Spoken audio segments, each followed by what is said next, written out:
Luisa Granero és una pionera en tots els àmbits, ho va ser evidentment en l'àmbit artístic, en l'àmbit d'expressió, però evidentment també ho va ser en l'àmbit universitari, en la mesura que va trencar un tabú, que és que les figures de catedràtic i especialment d'un art, diguem-ne, més dur com l'escultura, havien estat sempre masculines.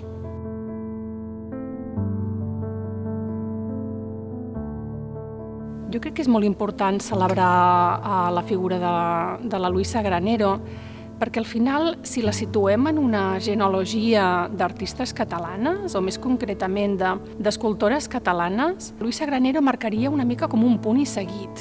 En el sentit de que en la Luisa, en la seva figura, en la seva trajectòria, s'assoleixen una sèrie de reivindicacions que d'altres artistes, dones, anteriors a ella, mai aconsegueixen. A la generació de Luisa Granero li va tocar un fet molt important, que és convertir l'ensenyament artístic en un ensenyament universitari. És una de les grans figures de l'escultura espanyola de l'època. Ho fa en un moment en el que en realitat hi ha poques dones en actiu. Un tema fonamental és que ella construeix la seva imatge, no sap llegir als 9 anys i no poden anar a l'escola a casa seva, i comença a llegir sola, li ensenya el seu cosí, i comença a llegir i arriba a catedràtica.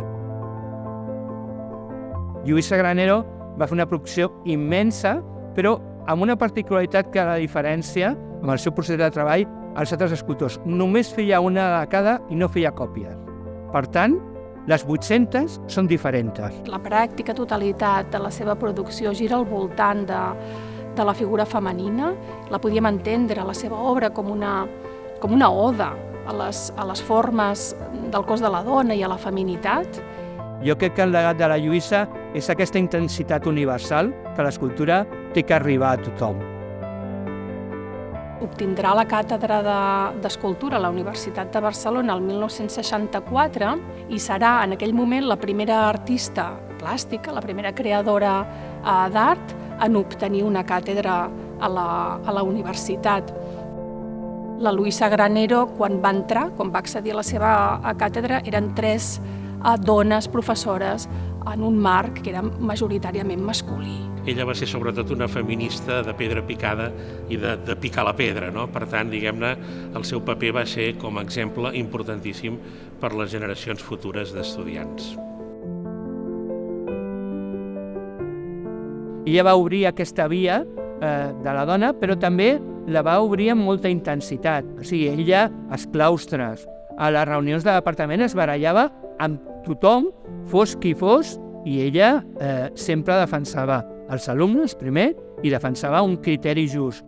Bé, és evident que a mesura que passa el temps la figura de la Luisa Granero creix. Va ser una professora molt estimada, va ser una dona en un món que era bàsicament d'homes, que és el de l'escultura, i va tenir una gran capacitat de superació, tant des del punt de vista pròpiament de les belles arts com des del punt de vista de la universitat com a institució. Crec que és un referent que calia, òbviament, recordar. La Lluïsa ho inicia amb un món hostil.